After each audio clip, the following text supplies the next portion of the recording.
I think a lot of people would want us to touch on the 2001 Daytona 500. You obviously me and the Earnhardt family, Schrader. There's all kinds of people that are part of that story, willingly or not, right? And I wanted to just share a quick story about that. We, I think, went to Rockingham the next weekend. Yeah. I didn't want to go. Yeah, I didn't either. I didn't want to. It's funny. I didn't want to go to Rockingham, but I knew I damn sure didn't want to be anywhere else. Mm. That was like the one place. It was the place only place I really could go. But I didn't want to be anywhere. I don't remember if it was I don't think it was a phone call. I think me and you saw each other in person. Might have been as soon as we got to the track on Thursday. We had a press conference, and we were going to speak. And Sterling came up to me and said, "Hey, could you do me a favor?" He's like, "I'm getting literal death threats about this, about people thinking I had something to do with this."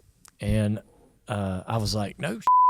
And he's like, "Yeah, it's bothering me, and I think you're the only one that could fix it." Remember that conversation? Yeah. And so I go on to the press conference, and I said, I couldn't believe I had to say this in that, at that moment. But I was like, whoever's got a problem with Sterling or thinks Sterling has some role in this needs to get rid of that notion altogether. I have sort of felt, some sympathy or something about that for you.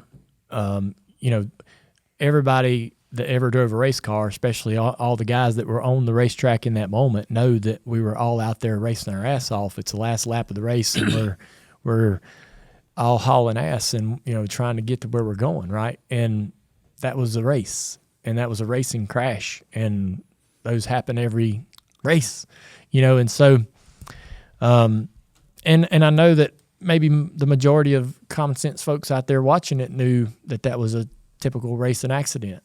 I don't know how much that bothered you, that people would have any problem with what went on right there. I don't even know how to categorize it or how to describe it, but I just hope that you've carried no problems or carried no sliver of guilt or any kind of thing going forward with that, because I haven't. I've always thought the world of you and felt we were all very unfortunate, in that moment, in various degrees of unfortunate. But I told Schrader, I was like, "Man, I know you didn't want to be in that crash. I know you didn't want to be the one to walk up to that car, but I'm glad you were." And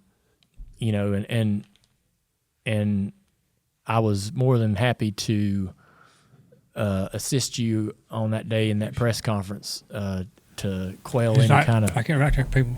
It stopped like that? Stop. Good. Well, I'm glad it made a difference. I never did find out whether it did. I was wondering, did it help? You're saying it helped. Yeah. Sure did. Yeah. Well, I felt so unfortunate because none of us wanted to be a part of that. That whole experience. That was a horrible thing. But and the whole sport had to go through it. But I know people would want us to touch on that during this conversation today. But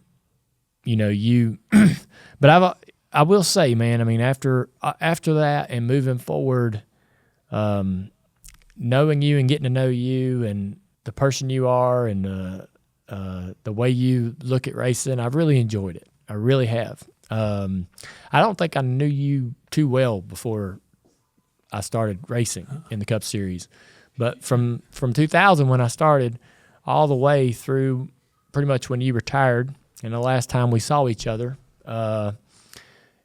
you were always easy to talk to. I'd see you, if I saw you and we were within 5 or 10 foot of each other in the garage, we always said, "Hey." You would always go, "What you doing? What's he doing? What you got going on?" You were friendly. You were a guy that I think a lot of people in the garage called a friend. You were a guy that I think a lot of people enjoyed talking to. You were always funny, had always a joke to tell or a funny story to share, something that had happened that weekend. You were in the middle of something all the time. And high school. yeah, you were kind of the class clown, if you will, in the garage. You know, the guy always in the middle of something. Everybody knew there was going to be a story with Sterling. I had 4-6 dynamite. Ooh. I was just sitting here thinking about Talladega. You put dynamite under somebody's van. You sent a bunch of people to therapy that day. Hey, if you like that video, you'll love the entire podcast. The Dale Jr. Download, it's available on all major podcast platforms.